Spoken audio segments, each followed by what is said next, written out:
Humpback whales migrate 5,000 miles from polar areas down to more tropical areas in order to give birth.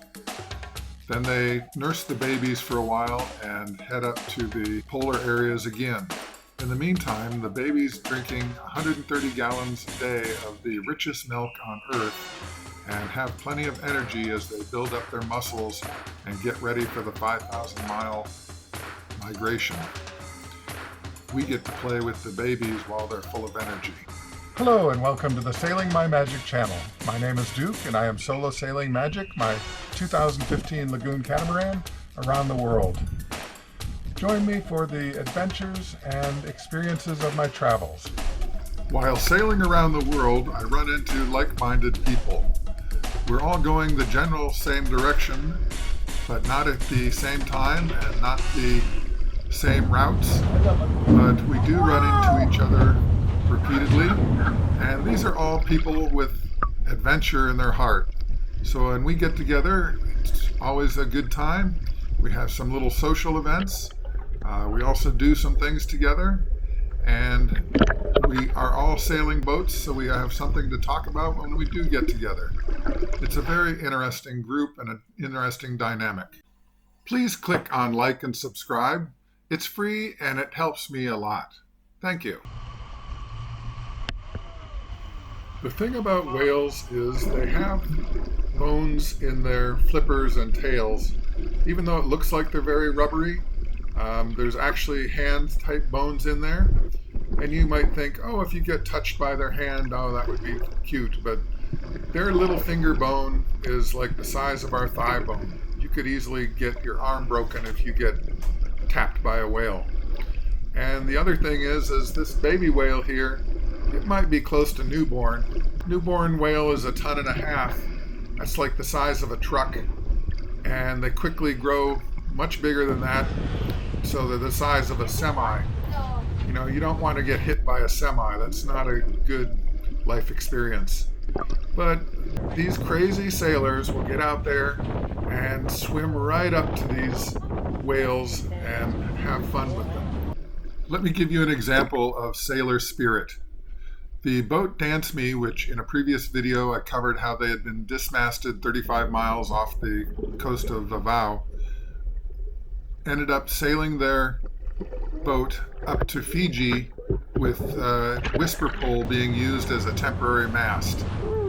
They left it there and left Fiji itself because a hurricane was coming in, so they had chained their boat into a old mining pit, and they sailed with their brother down to New Zealand.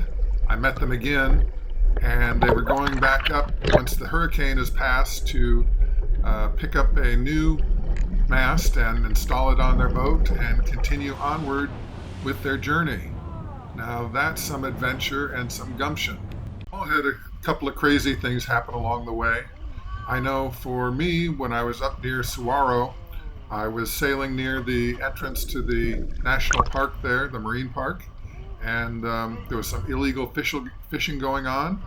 My rudder got caught in a fishing line at night. I had to tie myself to the boat and hop into the water to cut the line because it was interfering with my rudder. I didn't have rudder control. And the danger of that is when you hop into the water, your boat might get away from you, or you might get hooked by a fishing hook off of the line. So it was an interesting experience.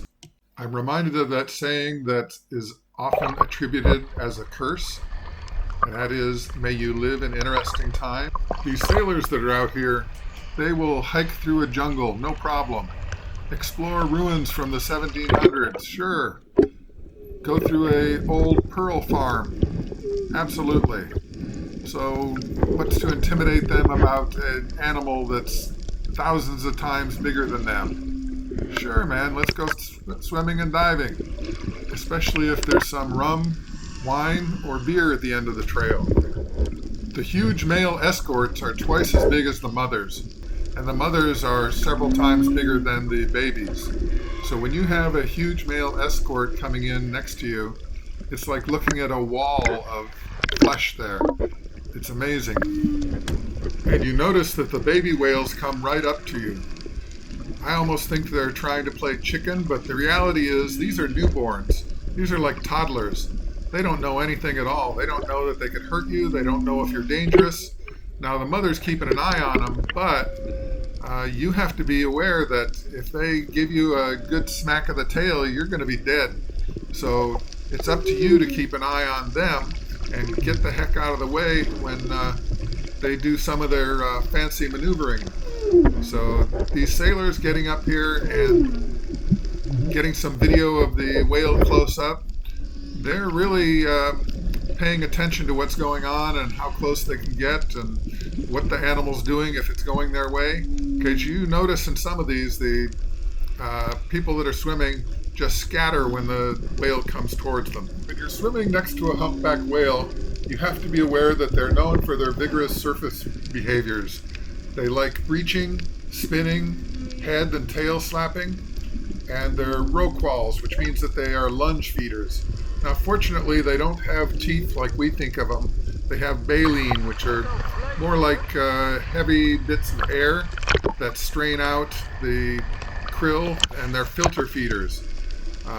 In that way, they're kind of like whale sharks. They're benign, they don't bite people, but because they're lunge feeders, they will open their mouth and they will lunge forward. The female humpbacks only breed about every 2 years, but if a calf dies, then they may breed right away. So when you see the big male escorts coming in, looking at a lone female, you have to be aware that he might have something else on his mind rather than just sitting next to her. Also, humpback whales sleep by resting on the surface. Sometimes they're accompanied by another whale that watches over them while they're sleeping. But they do have one natural predator, that's the orcas. That's why they're called killer whales. You have to be aware of all this when you're getting close to them. And they have a lifespan of 80 to 90 years, just like a person. So if you mistreat them in any way, they can remember it, and the mothers will get the baby out of there in a hurry if they think you're getting too close or too bothersome. Although right after the mother gives birth, they usually will relax and just stay like 30, 40 feet down watching the baby. How wild are the sailors? They can be pretty wild. You have to have a real sense of adventure to go out and do this, and you will probably end up at a really good party afterwards, enjoying all their company and stories. Please click on like and subscribe. It's totally free and it really does help me. And now it's time for the sailor's tradition, the sundowner. Have a great time.